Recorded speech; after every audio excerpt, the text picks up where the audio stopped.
Hi, my name is Pammy Kaul and I am the Creative Brand Ambassador for Schwarzkopf in India.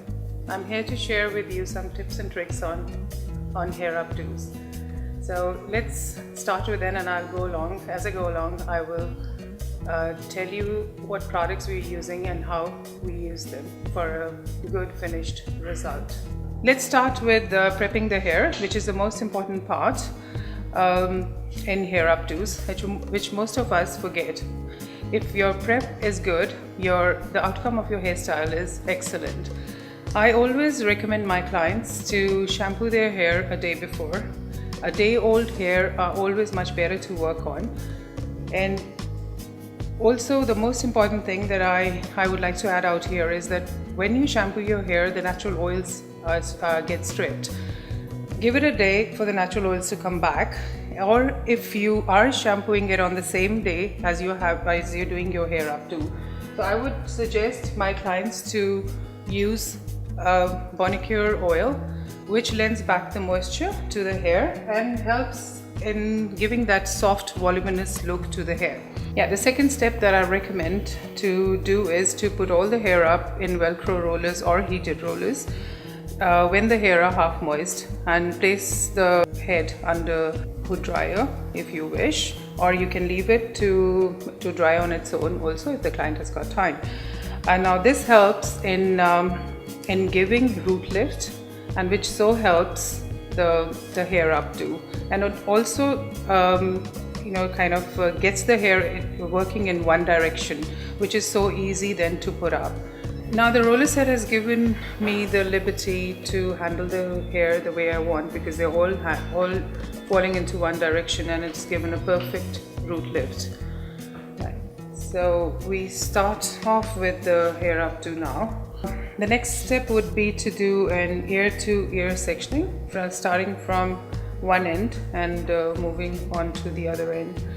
And a clear sectioning is required.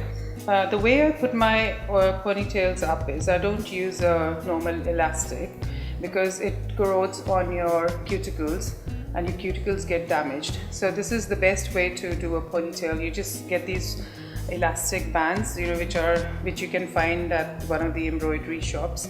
Slip a bob pin on one side and the other one on the other. Okay, so this is the way your elastic should look. So the way to pin this is go straight behind your thumb, not in front. Right, behind the thumb. Roll this over as tight as you want it, and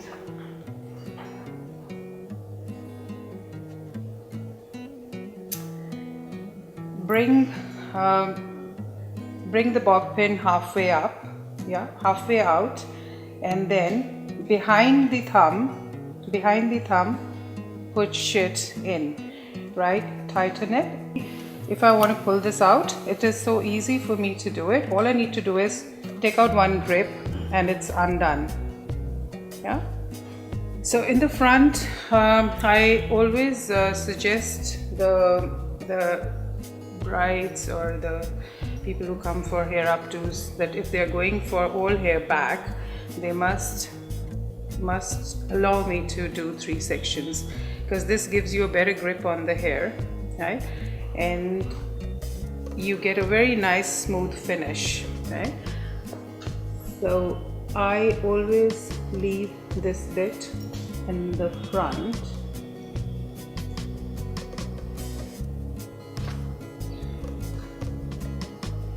Sorry, this is on a dolly, so you will not get the real, but I can just give you a hint of how it is supposed to be.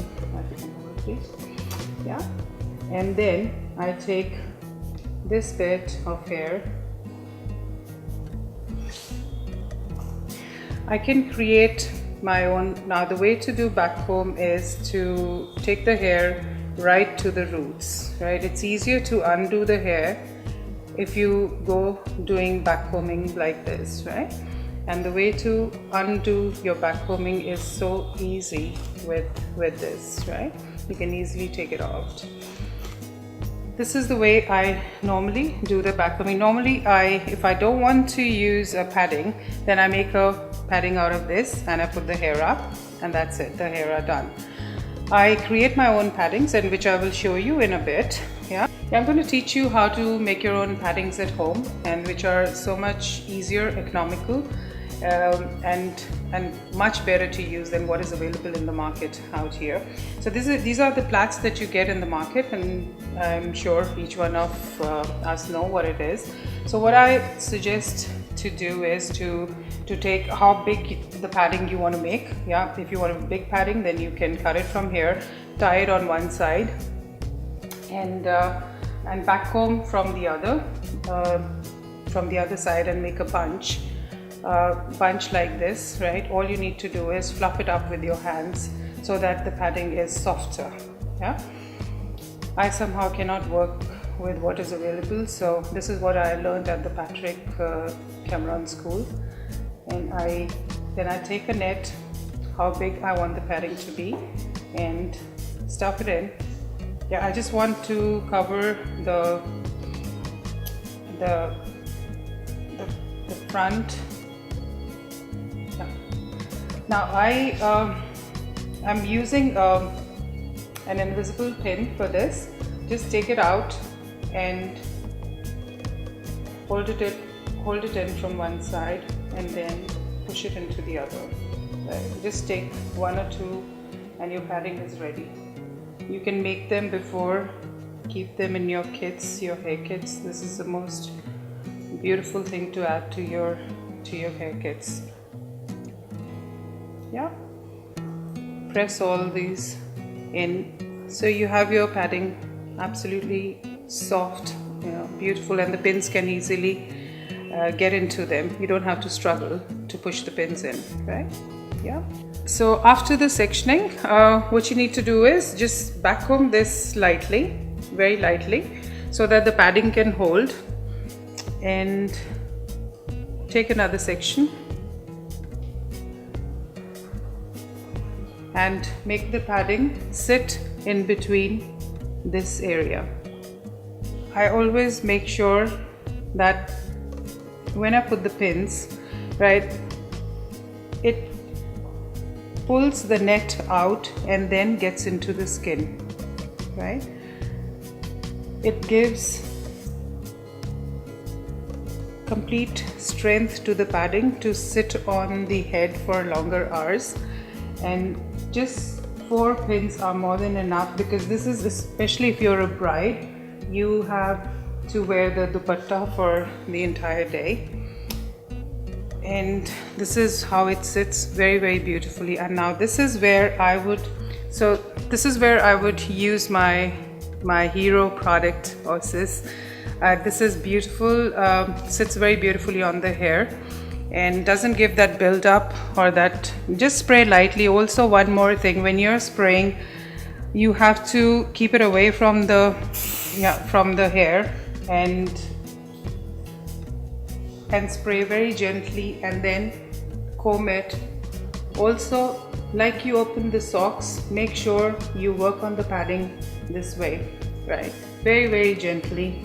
This bit I always leave to give that finished look, right? You have to be very gentle with this part. Ask your client to close their eyes at this minute. Make sure the hair sit neatly.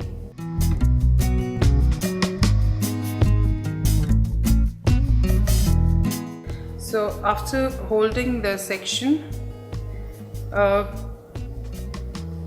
make sure you twist this bit a little so that it comes out neater and the balance is perfect on both the sides.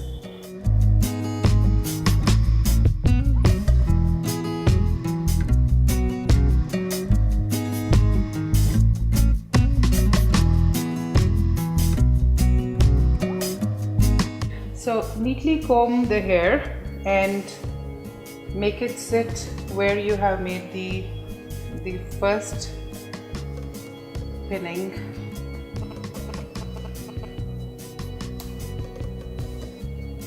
Make sure you hold the hair properly.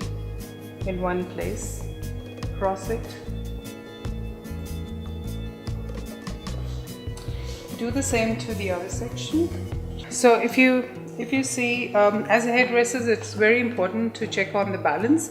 Every time you do a hair updo, you see both the sections are sitting neatly, and you have a better grip on hair now. After doing this section, I'm going to put this up. I take a bunch of hair out from the ponytail, and I love this when I'm working with the ponytails. This is Flex Wax from Oasis. It works brilliantly, especially when I want to mold the hair, right? So I'll just work on this a bit because I want the hair to sit on one place.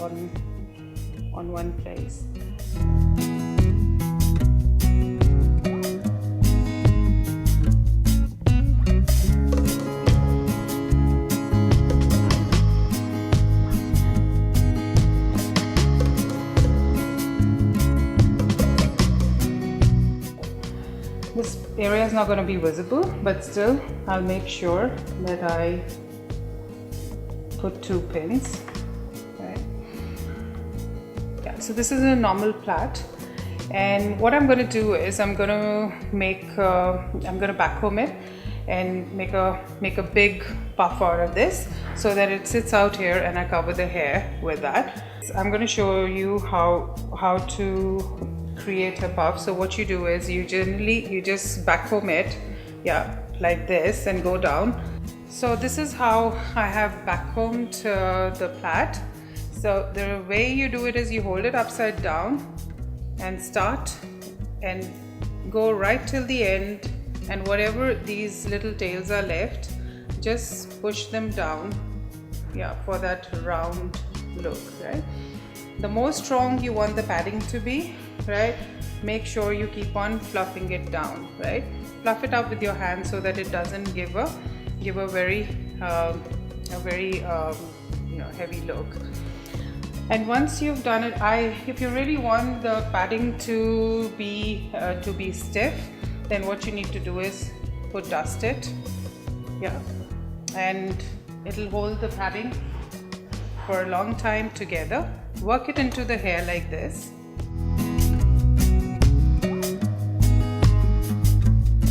Remember, as I always say, that hairdressing is all about balance. Whether you're cutting or you're doing a hair updo, or coloring, it's all about balance. So this creates a beautiful puff for me to put in my client's hair, right? So this is my padding, which is ready to sit on the pony, and this is Oasis Stronghold. I really like it, especially when you're working with puffs and all. Gives a very good feel. And if you really want a finished look, just kind of spray it and let it sit for a while out there. This bit, this triangle, it will make it easier for your pins to go in. Yeah. So make sure you take this one along into the hair, right? Take a bob pin, make sure it doesn't get into the scalp of the client.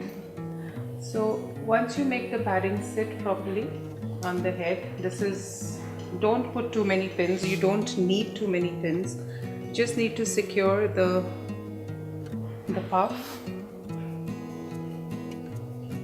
Checking for the balance. Yeah. So dividing the leftover hair into 2 parts, yeah, just lightly spray the hair, and make sure when you have to cover the bun,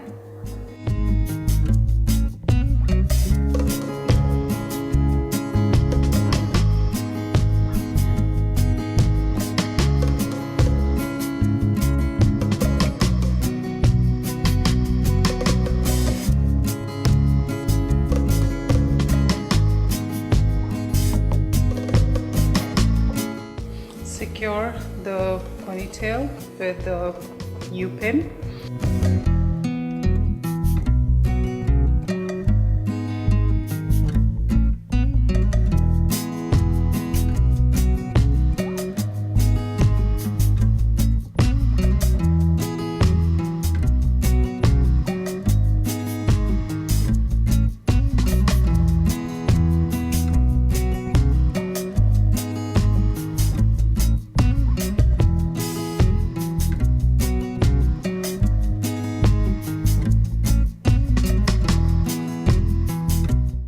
So this is the leftover section of your front hair, which is going to sit on the puff, right? So what I'm going to do is lightly comb it and make a neat section, complete neat sections out of this, and make it sit.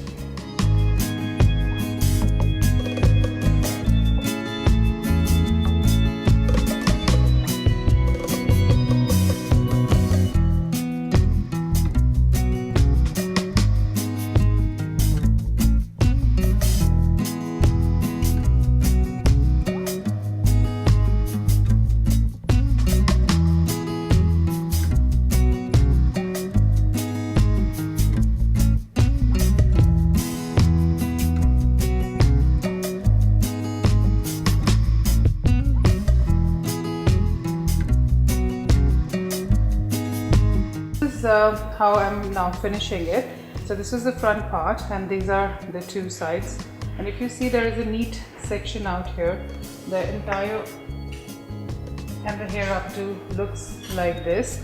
You could place an accessory over this, right? And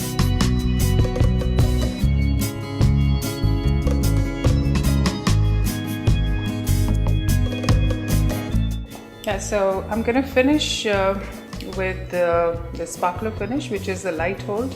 As I said in the beginning, that I learned this mantra long back when I stepped into the hairdressing world from my guru Patrick Cameron, that too much of products ruins the movement of the hair, ruins the softness, and it's much better to go low and then build up on your products on the hair. Always start with light products and then do the build up. Always protect your client's face with your hand when you are spraying. Yeah. And when you're spraying, make sure you go all over with